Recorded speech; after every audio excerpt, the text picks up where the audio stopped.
ಅನ್ನುವಂಥದ್ದು ಸಾಮಾಜಿಕವಾದಂತಹ ಒಂದು ನಿರ್ಮಿತಿಯನ್ನು ಸೂಚಿಸುತ್ತೆ. ಇದನ್ನೇ ಸಿಮೋನ್ ದಿ ಬೋವಾ ಅವರು ರೂಪಿಸಲ್ಪಡುವಂತಹ ಪ್ರಕ್ರಿಯೆ ಅಂತ ಹೇಳ್ತಾರೆ. ಸೊ ಈ ಒಂದು ಜೈವಿಕತೆಯ ಭಿನ್ನತೆಯ ಕಾರಣಕ್ಕಾಗಿ ಸ್ತ್ರೀ ಪುರುಷರು ಮಾಡಬಹುದಾದ ಮಾಡಬಾರದ ಕರ್ತವ್ಯಗಳಲ್ಲಿ ಭಿನ್ನತೆ ಇರಬೇಕು ಎಂದು ಹೇಳುತ್ತಾ ಅದರ ಜೊತೆಯಾಗಿ ಸ್ತ್ರೀ ಪುರುಷರ ಈ ಒಂದು ಜೈವಿಕ ತಾರತಮ್ಯವನ್ನು ನಾವು ಸಾಮಾಜಿಕ ವ್ಯವಸ್ಥೆಯಲ್ಲಿ ನೋಡಬಹುದಾಗುತ್ತೆ. ಹೆಣ್ಣಿನ ದೇಹಕೇಂದ್ರಿತ ನೆಲೆಯಲ್ಲಿ ಅವಳ ಜವಾಬ್ದಾರಿಗಳು ಕರ್ತವ್ಯಗಳು ಅಂತ ಹೇಳಿ ಅವಳ ಮೇಲೆ ಜೈವಿಕ ಒಂದು ಪಾತ್ರಗಳನ್ನು ಹೇರಲ್ಪಡಲಾಗ್ತದೆ. ಗರ್ಭಧಾರಣೆ, ಶಿಶುವಿಗೆ ಜನನ ನೀಡುವುದು ಹಾಗೂ ಪಾಲನೆ ಪೋಷಣೆಯಂತಹ ಜವಾಬ್ದಾರಿಗಳು. ಸೊ ಈ ಪಾಲನೆ ಪೋಷಣೆ ಮತ್ತು ಶಿಶುವಿಗೆ ಜನ್ಮ ನೀಡುವಂತಹ ಈ ಜವಾಬ್ದಾರಿಗಳು ಹೆಣ್ಣಿನ ಅಸ್ತಿತ್ವದ ಮೇಲೆ ಎಷ್ಟರ ಮಟ್ಟಿಗೆ ಅತಿಕ್ರಮಿಸಿದೆ ಅಂತ ಹೇಳಿದ್ರೆ, ಈ ಒಂದು ಕೌಟುಂಬಿಕ ಚೌಕಟ್ಟಿನ ಆಚೆಗೆ ಹೆಣ್ಣು ತನ್ನದೇ ಆದಂತಹ ಜಗತ್ತನ್ನು ಕಾಣಬಲ್ಲಳು ಅನ್ನುವಂತಹ ಯೋಚನೆಯನ್ನು ಕೂಡ ದೂರೀಕರಿಸಲಾಗಿದೆ ಮತ್ತು ನಗಣ್ಯಕ್ಕೆ ಒಳಗಾಗಿಸಲಾಗಿದೆ ಅನ್ನೋದನ್ನು ಕೂಡ ನಾವಿಲ್ಲಿ ನೆನಪಿಸ್ಕೋಬಹುದು ಆಗುತ್ತೆ. ಸೊ ಈ ಹಿನ್ನೆಲೆಯಲ್ಲಿ 12ನೇ ಶತಮಾನದ ವಚನಕಾರರು ಹೆಣ್ಣಿನ ಮೇಲೆ ಆಗುವಂತಹ ಈ ರೀತಿಯ ಜೈವಿಕ ತಾರತಮ್ಯಗಳು, ಲಿಂಗ ತಾರತಮ್ಯಗಳು ಎನ್ನುವಂತಹ ವಿಚಾರಗಳನ್ನು ಪ್ರಶ್ನಿಸುವಂತಹ ಕೆಲಸವನ್ನು ಮಾಡುತ್ತೆ, ತರ್ಕಕ್ಕೆ ಒಳಪಡಿಸುವ ಕೆಲಸವನ್ನು ಮಾಡುತ್ತೆ ಅನ್ನೋದನ್ನು ಕೂಡ ನಾವಿಲ್ಲಿ ಗಮನದಲ್ಲಿ ತಗೊಳ್ಬಹುದಾಗುತ್ತೆ. ಯಾಕೆಂತ ಹೇಳಿದರೆ, ಹೆಣ್ಣಿಗೆ ಕೇವಲ ಜೈವಿಕ ಹೊಣೆಗಾರಿಕೆಗಳು ಮಾತ್ರ ಅಲ್ಲ, ಅವಳನ್ನು ದೇಹ ಕೇಂದ್ರಿತ ನೆಲೆಯಲ್ಲಿ ನೋಡುವಂತಹ ಚಿಂತನೆಗಳ ಆಚೆಗೆ ಅವಳನ್ನು ಅರಿವಿನ ಕೇಂದ್ರದ ನೆಲೆಯಲ್ಲಿ ಹೆಣ್ಣಾಗಿ ಮತ್ತು ಅವಳ ಬೌದ್ಧಿಕ ನೆಲೆಯಲ್ಲಿ ನೋಡಬೇಕು ಅನ್ನುವಂತಹ ಪರಿಕಲ್ಪನೆ ಮೊಟ್ಟ ಮೊದಲ ಬಾರಿಗೆ 12ನೇ ಶತಮಾನದ ವಚನ ಚಳುವಳಿಯಲ್ಲಿ ಹುಟ್ಟುಕೊಳ್ಳುತ್ತೆ ಅನ್ನೋದನ್ನು ನಾವಿಲ್ಲಿ ಗಮನಿಸ್ಬೋದು. ಯಾಕೆಂತ ಹೇಳಿದ್ರೆ, ಹೆಣ್ಣಿನ ಧ್ವನಿ ಅದುವರೆಗೂ ಎಲ್ಲಿಯೂ ಕೂಡ ಹೆಣ್ಣಿನ ಧ್ವನಿಗಳು ಬಂದಿರಲಿಲ್ಲ. ಹೆಣ್ಣನ್ನು ಒಂದು ರೀತಿಯಲ್ಲಿ ಹತ್ತಿಕ್ಕುವ ಅಥವಾ ಹೊತ್ತುವರಿ ಮಾಡುವಂತಹ ಕೆಲಸಗಳು ನಡೆದಿತ್ತು ಅನ್ನೋದನ್ನು ಕೂಡ ನಾವಿಲ್ಲಿ ಸ್ಮರಿಸಬಹುದು.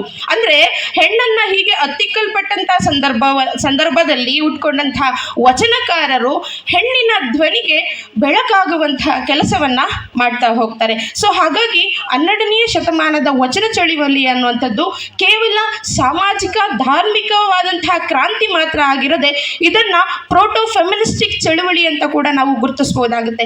ಯಾಕೆ ಅಂತ ಹೇಳಿದ್ರೆ, ನಾವು ನೋಡಿ 18-19ನೇ ಶತಮಾನದಲ್ಲಿ ಪಾಶ್ಚಾತ್ಯರಲ್ಲಿ ಈ ಲಿಂಗತ್ವದ ಪರಿಕಲ್ಪನೆಯನ್ನು ಇಟ್ಕೊಂಡು ಸ್ತ್ರೀವಾದಿ ಚಿಂತನೆ ಹುಟ್ಕೊಳ್ಳುತ್ತೆ. ಆದರೆ ನಮ್ಮ ಭಾರತೀಯರಲ್ಲಿ 12ನೇ ಶತಮಾನದಲ್ಲಿಯೇ ಈ ಸ್ತ್ರೀ ಅಸ್ಮಿತೆಯ ಪ್ರಶ್ನೆಗಳನ್ನು ಹಾಕ್ಕೊಳ್ತಾ ಇದ್ದಾರೆ. ಹಾಗಾಗಿ ಇದು ನನ್ನ ಪ್ರಕಾರ ಆದ್ಯ ಸ್ತ್ರೀವಾದ ಅಂತ ಹೇಳಿ ನಾವು ಗುರುತಿಸ್ಕೊಳ್ಳುವಂಥ ಪ್ರಯತ್ನಗಳನ್ನು ಕೂಡ ನಾವು ಮಾಡಬೇಕಾಗುತ್ತೆ. 21ನೇ ಶತಮಾನದಲ್ಲಿ ನಿಂತ್ಕೊಂಡು ನಾವು ಜೆಂಡರ್ ಈಕ್ವಾಲಿಟಿಯನ್ನು ಚರ್ಚೆ ಮಾಡ್ತಾ ಇದ್ವಿ. ಸೊ ಈ ಒಂದು ಸಂದರ್ಭದಲ್ಲಿ ಹೆಣ್ತನದ ಶೋಧಗಳನ್ನು ಆತ್ಮಶೋಧನೆ ಮಾಡೋದು ಕೂಡ ಇವತ್ತು ಕಷ್ಟ ಅನ್ನುವಂಥ ಸಂದರ್ಭದಲ್ಲಿ ಇದ್ದಾಗ 12ನೇ ಶತಮಾನದ ವಚನಕಾರರು ಈ ಕೆಲಸವನ್ನು ಮಾಡ್ತಾರೆ. ಇದು ನಿಜಕ್ಕೂ ವಚನ ಚಳವಳಿಯ ಒಂದು ಶಕ್ತಿ ಅಂತಲೇ ನಾವಿಲ್ಲಿ ಭಾವಿಸ್ಬೋದು. ಯಾಕೆ ಅಂತ ಹೇಳಿದ್ರೆ, ಇವತ್ತು ನೋಡಿ ನಾವೆಲ್ಲರೂ ಅಂತಾರಾಷ್ಟ್ರೀಯ ಮಹಿಳಾ ದಿನಾಚರಣೆಯನ್ನು ಆಚರಿಸಿದ್ವಿ ಮೊನ್ನೆ ತಾನೇ. ಸೊ ಗಿವ್ ಟು ಗೈನ್ ಅನ್ನುವಂಥದ್ದು ಈ ವರ್ಷದ ಮೋಟೋ. ಗಿವ್ ಟು ಗೈನ್ ಅನ್ನುವಂತಹ ಮೋಟೋವನ್ನು ಇಟ್ಕೊಂಡು ನಾವು 21ನೇ ಶತಮಾನದಲ್ಲಿ ಮಾತಾಡ್ತಿದ್ವಿ. ಆದರೆ 12ನೇ ಶತಮಾನದಲ್ಲಿಯೇ ವಚನಕಾರರಿಗೆ ಈ ಮುಂಗಾಣಿಕೆ ಇತ್ತು. ಯಾಕೆಂತ ಹೇಳಿದ್ರೆ, ಹೆಣ್ಣಿಗೆ ಅವಕಾಶಗಳನ್ನು ಕೊಟ್ಟರೆ ಅವಳು ಏನನ್ನು ಬೇಕಾದರೂ ಅವಳು ಗೈನ್ ಮಾಡುವಂತಹ ಬಲ್ಲವಳು, ಅವುಗಳನ್ನು ಅವಳು ಸಾಧಿಸಬಲ್ಲವಳು ಅನ್ನುವಂಥದ್ದು ಅವ್ರಿಗೆ ಮುಂಗಾಣಿಕೆ ಇತ್ತು. ಸಮಾಜ ಸುಧಾರಣೆ ಆಗಬೇಕಂದ್ರೆ ಮಹಿಳೆಯರಿಗೆ ಅವಕಾಶಗಳು, ಆದ್ಯತೆಗಳು ಮತ್ತು ಅವಳ ಪ್ರತಿಭೆಗೆ ದಾರಿ ಮಾಡಿಕೊಡ್ಬೇಕು. ಆಗ ಮಾತ್ರ ಸಮಾಜ ಮುಂದುವರಿಯೋಕ್ಕೆ ಸಾಧ್ಯ ಅಂತ ಭಾವಿಸಿದಂಥ ಸಂದರ್ಭದಲ್ಲಿ ಮಹಿಳಾ ಪ್ರಶ್ನೆಗಳನ್ನ, ಲಿಂಗ ತಾರತಮ್ಯವನ್ನು ಅವರು ಪ್ರಶ್ನಿಸುವ ಕೆಲಸಕ್ಕೆ ಆದಿಯನ್ನು ಮಾಡಿಕೊಡ್ತಾರೆ ಅನ್ನೋದನ್ನು ನಾವಿಲ್ಲಿ ನೆನಪಿಸ್ಕೋಬೋದು. ಈ ಸಂದರ್ಭದಲ್ಲಿ ನಾನು ಗಜೇಶ ಮಸಣಯ್ಯನ ಪುಣ್ಯ ಸ್ತ್ರೀಯ ಒಂದು ವಚನವನ್ನು ನಾನಿಲ್ಲಿ ನೆನಪಿಸ್ಕೊಳ್ಳುವಂಥ ಪ್ರಯತ್ನವನ್ನು ಮಾಡ್ತಾ ಇದ್ದೀನಿ.